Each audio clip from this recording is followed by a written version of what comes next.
Nak, kamu harus lebih pintar dari bapak, adalah kalimat yang seringkali dikatakan orang tua dalam diam, atau boleh jadi diutarakan langsung ke anaknya.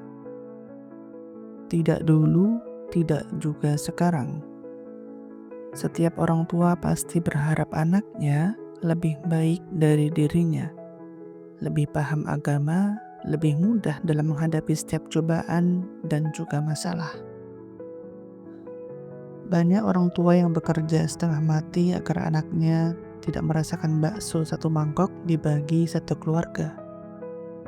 Banyak juga orang tua yang belajar setinggi-tingginya, memperbanyak kenalan, membaikkan nama keluarga, agar nanti anaknya bisa mendapatkan kesempatan yang lebih untuk mencoba.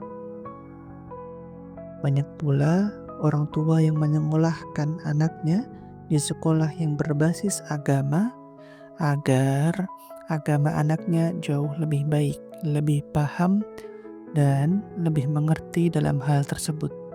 Mereka ada banyak. Orang tua mungkin merasa sedikit lega setelah tahu anaknya bisa mandiri, bisa memilih pertemanan yang baik, atau berbahagia saat anaknya sudah pintar dalam mengaji Al-Quran.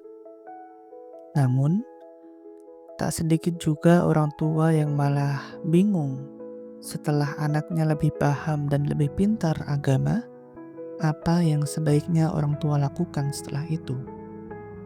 Apalagi kalau orang tua tersebut berharap kebaikan tumpah semuanya pada anaknya, tidak pada dirinya.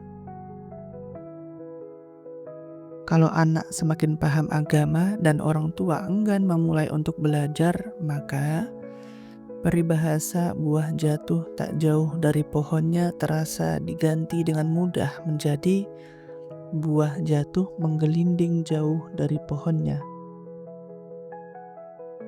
Membimbing anak menjadi lebih baik adalah hal yang bagus, tetapi membimbing diri sendiri ke arah yang lebih baik juga tak kalah penting. Saya malu belajar, saya sudah tua, sudah umur. Saya malu kalau ketahuan belum bisa membaca Al-Quran. Saya sudah bisa membaca tulisan Latin yang mengeja huruf hijaiyah. Adalah kalimat yang sering kali muncul saat penawaran belajar itu datang ke jamaah masjid, kelompok ibu-ibu arisan, atau perkumpulan kelompok sepeda pagi dan penikmat soto.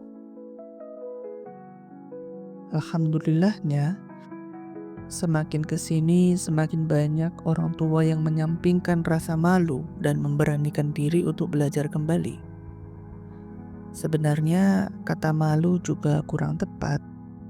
Para orang tua sedikit banyak ada yang merasa segan, sungkan, tidak enak hati kalau umur yang sudah lanjut baru belajar membaca huruf hijaiyah. Dulu, masjid hanya digunakan untuk belajar anak-anak dan pengajian berbuka puasa. Sekarang, beberapa masjid sudah ada kegiatan tambahan lain seperti belajar membaca Iqra untuk orang dewasa. Memang belum terhitung banyak orang yang ikut, tapi tidak bisa juga dibilang sedikit. Bahkan ada juga yang belajar lewat daring. Maka, bagi para orang tua yang mampu membuka pintu sungkan tersebut dan duduk belajar bersama orang tua yang lain, mereka adalah pengejar janji Sang Pencipta,